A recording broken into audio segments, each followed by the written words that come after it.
Hello friends and very warm welcome to Chiki's Biology, another video tutorial. In this video tutorial today we will discuss about magnification versus resolution. तो friends बहुत सारे students जो हैं अपने bachelor level पे, अपने master level पे, अपने डॉक्टरल लेवल पे माइक्रोस्कोपी की स्टडी करते हैं और जो माइक्रोस्कोपी टेक्निक्स होती हैं ये कई टाइप्स की होती हैं और फ्रेंड्स यहाँ पे बहुत ही जो डिफरेंट टाइप्स के वर्ड्स होते हैं वो यहाँ पे यूज होते हैं और फ्रेंड्स ये वो वर्ड्स होते हैं जिन वर्ड्स के बारे में आप लोगों को पता होना चाहिए और इन सभी वर्ड्स की लिटरल मीनिंग के बारे में आप लोगों को पता होना चाहिए। तो फ्रेंड्स ऐसे ही दो वर्ड्स यहाँ पे हैं और इन्हीं दो वर्ड के बारे में आज हम लोग यहाँ पे बात करेंगे और ये हमारे माइक्रोस्कोपी में बहुत ही इंपॉर्टेंट और क्रूशियल रोल प्ले करते हैं हमारे दो जो यहाँ पे वर्ड्स हैं। और फ्रेंड्स इन वर्ड्स की मीनिंग जानना आप लोगों के लिए इंपॉर्टेंट हो जाता है अगर आप लोगों को माइक्रोस्कोपी के बारे में अच्छे से वहां पे अंडरस्टैंड करना है। भले ही आप लोग अपना कोई भी कोर्स कर रहे हैं, भले ही आप लोग अपना कोई बायोलॉजी का कोर्स कर रहे हैं, भले ही आप लोग अपना कोई फिजिक्स का कोर्स कर रहे हैं या आप लोग माइक्रोस्कोपी की स्टडी कर रहे हैं या आप लोग जो है केमिस्ट्री में कोई स्टडी कर रहे हैं। तो फ्रेंड्स ये जो दो वर्ड्स हैं ये आप लोगों के लिए इंपॉर्टेंट है अगर आप लोग जो है माइक्रोस्कोपी को अच्छे से वहां पे अंडरस्टैंड करना चाहते हैं, उसमें एक बेटर अंडरस्टैंडिंग आप लोग बनाना चाहते हैं। तो फर्स्ट ऑफ ऑल बात करेंगे मैग्निफिकेशन के बारे में। सो फ्रेंड्स ये क्या है? It is the ratio between apparent size of an object and its true size। ठीक है, तो ये हो गई इसकी एक इंट्रोडक्टरी लाइन। अब बात करेंगे not same as optical power. बहुत सारे जो स्टूडेंट्स हैं वो ये सोच लेते हैं या वो ये मान लेते हैं कि जो ऑप्टिकल पावर है और जो मैग्निफिकेशन है ये दो सेम वहां पे वर्ड्स हैं या इनका जो मीनिंग है वो सेम है। तो फ्रेंड्स ऐसा नहीं है। ऑप्टिकल पावर जो है वो एक अलग वर्ड है, वो एक अलग टर्म है और फ्रेंड्स जो मैग्निफिकेशन है वो एक अलग वहां पे पॉइंट है। तो फ्रेंड्स इन दोनों का अलग अलग सिग्निफिकेंस है, तो ये आप लोगों को पता होना चाहिए। और इस तरह के जो पॉइंट्स होते हैं वो बहुत सारे कॉम्पिटिटिव एंट्रेंस एग्जाम्स में पूछे जाते हैं, लाइक जैसे कि CSIR net, life sciences exam, DBT JRF exam, ICMR exam, ICR exam, GATE biotechnology exam, GATE life sciences exam और फ्रेंड्स आप लोगों के नीट के एग्जाम में भी पूछा जाता है और फ्रेंड्स और भी बहुत सारे एग्जाम्स में पूछा जाता है। और फ्रेंड्स जो लोग MD पैथोलॉजी कोर्स करते हैं उन लोगों को भी इस तरह के जो टर्म्स होते हैं वो पूछे जाते हैं। उन लोगों के कॉम्पिटिटिव एंट्रेंस एग्जाम में नीट उन लोगों को वहां पे PG में पूछा जाता है। ठीक है, तो फ्रेंड्स ये बात हो गई यहाँ पे हमारे एक इंपॉर्टेंट पॉइंट की। अब बात करेंगे कि आप लोग जो हैं मैग्निफिकेशन को कैसे कैलकुलेट कर सकते हैं, how to calculate magnification. So friends इसके लिए एक फॉर्मूला होता है, तो वो फॉर्मूला क्या है उसी के बारे में बात करेंगे।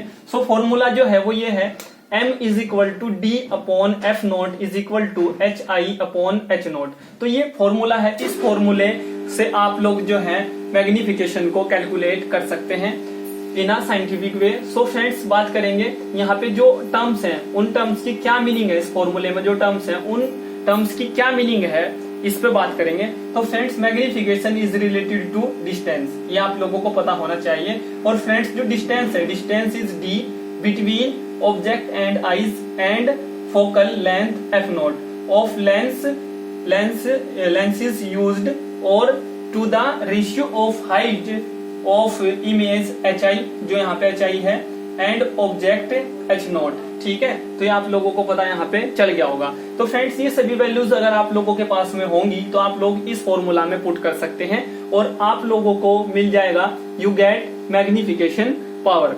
ठीक है, तो फ्रेंड्स ये आप लोगों को पता चल गया। अब बात करेंगे it is an unit less quantity. ये एक यूनिट लेस क्वांटिटी होती है, मैग्निफिकेशन जो होती है वो एक यूनिट लेस क्वांटिटी होती है, रिप्रेजेंटेड X, इसको हम लोग X से रिप्रेजेंट करते हैं। और फ्रेंड्स बहुत सारी जो बायोलॉजी की एनालिटिकल लैब्स होती हैं या केमिस्ट्री की एनालिटिकल जो लैब्स होती हैं वहां पे बहुत सारे जो माइक्रोस्कोप रखे होते हैं उनमें इस तरह की जो टर्मिनोलॉजी है वो यूज वहां पे होती है। बट अगर इन सभी टर्म्स के बारे में आप लोगों को नहीं पता है तो आप लोग वहां पे फिर बेटर अंडरस्टैंडिंग नहीं बना पाते। तो फ्रेंड्स अब बात करेंगे अपने नेक्स्ट पॉइंट पे। Magnification is multiplicative. ये क्या होता है? ये मल्टीप्लिकेटिव होता है। और फ्रेंड्स ये क्यों मल्टीप्लिकेटिव होता है इस पे भी बात करेंगे। If there are many lenses in a device, अगर एक डिवाइस में बहुत सारे लेंसेज हैं, लाइक जैसे कि माइक्रोस्कोप मैंने आप लोगों को बताया, सो देन टोटल मैग्निफिकेशन अगर आप लोगों को कैलकुलेट करना है तो आप लोग कैसे करोगे? तो यहाँ पे क्या होगा, जैसे कि ये आप लोगों का यहाँ पे फॉर्मूला है, तो फ्रेंड्स ये तो सिर्फ एक लेंस के लिए, अगर यहाँ पे बहुत सारे लेंस होंगे जैसे कि M1 lens, M2 lens, M3 lens, M4 lens, बहुत सारे लेंस होंगे सून, ठीक है। तो फ्रेंड्स वहां पे क्या होगा, आप लोगों को क्या करना है, M1 लेंस की जो वैल्यू होगी उसको आप लोगों को मल्टीप्लाई करना पड़ेगा M2 लेंस की वैल्यू से, ठीक है। तो आप लोगों को ऐसे ही मल्टीप्लाई करते आप लोगों को जाना पड़ेगा जितने भी वहां पे आप लोगों के लेंसेज होंगे उन सभी के लिए, और फ्रेंड्स आप लोगों को फाइनल वहां पे फिर एक मैग्निफिकेशन की वैल्यू मिल जाएगी उस माइक्रोस्कोप की, ठीक है। तो ये आप लोग ऐसे कैलकुलेट कर सकते हैं। अब बात करेंगे larger value of magnification represents better magnification,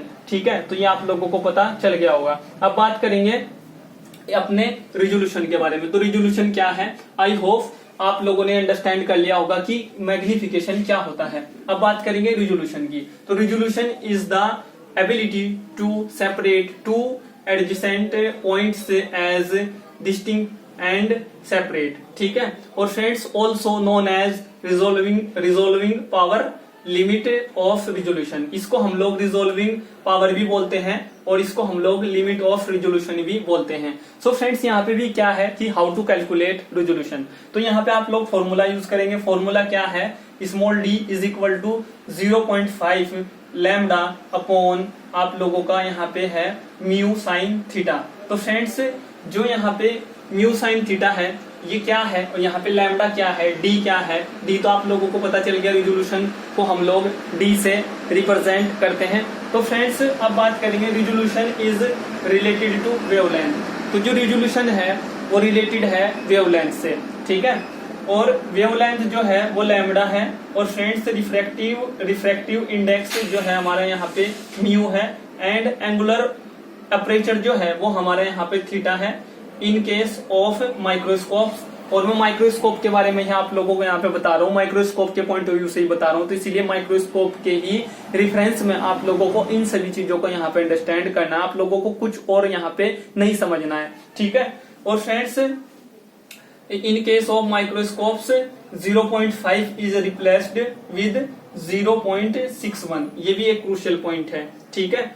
and it has the units of distance, इसके पास में क्या होता है, डिस्टेंस की यूनिट होती है। तो फ्रेंड्स ये जो एक क्वांटिटी है ये एक आप लोगों की यहाँ पे यूनिट लेस क्वांटिटी नहीं है, एक यूनिट लेस टर्म आप लोगों का यहाँ पे नहीं है। जो रिजोल्यूशन है इसमें क्या है, आप लोगों का यूनिट्स होते हैं, और वो यूनिट्स जो होती हैं वो सब यूनिट डिस्टेंस की यूनिट्स वहां पे होती हैं, जिनको हम लोग यहाँ पे मेंशन करते हैं for the calculation of resolution या फॉर द यहाँ पे मॉनिटरिंग ऑफ रिजोल्यूशन। अब बात करेंगे सम कॉमन एग्जांपल्स क्या हैं। तो फ्रेंड्स हर यहाँ पे मैंने कुछ एग्जांपल यहाँ पे मेंशन किए हैं, तो कुछ चीजों की या कुछ जैसे ह्यूमन आई है उसकी कितनी वहां पे रिजोल्यूशन होती है उसके बारे में बात करेंगे, उसकी कितनी रिजोल्यूशन वहां पे पावर होती है इसके बारे में बात करेंगे। तो resolution of human eye is equal to होती है 0.2 mm, ठीक है।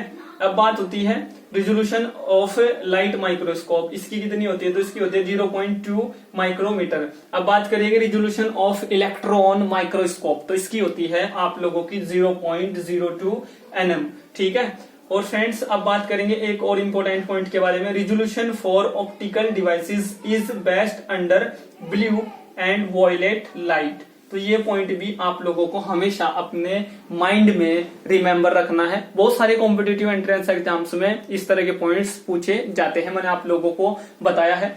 अब बात करेंगे जो हमारा मैग्निफिकेशन है और जो हमारा यहाँ पे रिजोल्यूशन है, both should be high to see minute details of an image. तो ये भी एक इंपॉर्टेंट पॉइंट है, ये भी आप लोगों को अपने माइंड में हमेशा रिमेंबर रखना है। इस वीडियो से रिलेटेड अगर आप लोगों का कोई क्वेश्चन है कोई क्वेरी है, आप लोगों के माइंड में कोई डाउट है, वो भले ही छोटा डाउट हो भले ही बड़ा डाउट हो, आप लोग उसको वीडियो के नीचे कमेंट बॉक्स में जरूर टाइप करें। और आप लोग मेरे साथ में जुड़ सकते हैं चिकीज बायोलॉजी के फेसबुक पेज के साथ, चिकीज बायोलॉजी के इंस्टाग्राम अकाउंट के साथ। वहां पे भी आप लोग जो है अपने क्वेश्चंस, अपनी क्वेरीज, अपने डाउट्स, अपने थॉट्स, जो आप लोगों के माइंड में छोटे या बड़े क्वेश्चंस हैं, उनको आप लोग वहां पे पूछ सकते हैं। और फ्रेंड्स, अगर आप लोग चाहते हैं कि फ्यूचर में भी मैं आप लोगों को इसी टाइप्स की जो वीडियो है वो लेके आप लोगों के लिए आता रहूं चिकीज बायोलॉजी चैनल पे, तो फ्रेंड्स आप लोग जो है चैनल को सब्सक्राइब करने के बाद में बेल आइकन के बटन को जरूर वहां पे प्रेस करें, तभी आप लोगों को नेक्स्ट वीडियो का नोटिफिकेशन वहां पे आएगा। और फ्रेंड्स, जब आप लोग बेल आइकन को प्रेस करते हैं, जब आप लोग चैनल को सब्सक्राइब करते हैं, तो उस टाइम पे मेरा मोटिवेशन बढ़ता है। और जब मेरा मोटिवेशन बढ़ता है तो मैं आप लोगों के लिए फिर इसी टाइप्स की जो आप लोगों के लिए वीडियोस हैं, जो वैल्यूएबल इंफॉर्मेशन है, उसको लेके आता हूं और आप लोगों के साथ में शेयर करता हूं। So thank you friends, thank you for watching and do subscribe the channel for upcoming videos and latest updates. Thank you friends.